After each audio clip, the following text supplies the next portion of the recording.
ਰਮ ਦੇ ਕੱਲੇ ਦੀਆਂ ਗੱਡੀਆਂ ਜੀ ਅਕਮਲ ਦੀਆਂ ਅਕਮਲ ਚੀਮੇ ਦੀ ਆਹੋ ਇਹ ਤੇ ਮਿਸਤਰੀ ਹੈ ਕੋਈ ਰਾਤ ਦਾ ਉਹਦੀਆਂ ਨੇ ਤੇ ਲਿਖਿਆ ਕਿ ਅਕਮਲ ਜੀ ਨੇ ਹੈ ਉਹ ਮਤਲਬ ਕਿ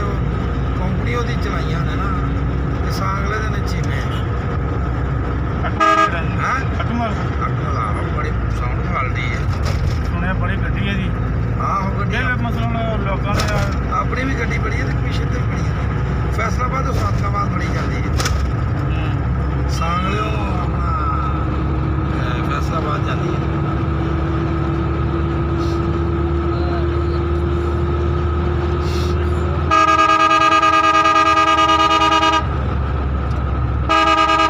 ਇਹਦਾ ਗੱਡੀ ਦਾ ਖਰਚਾ ਜਿਹੜਾ ਨਾ ਸਬਰ ਹੀ ਜ਼ਿਆਦਾ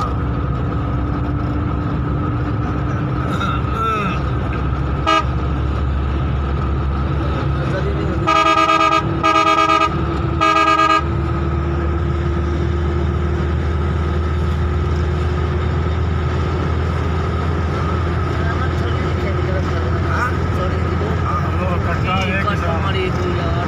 ਉਹਦੀ ਚੈਨ ਪਾਈ ਬੜਾ ਪਾਇਆ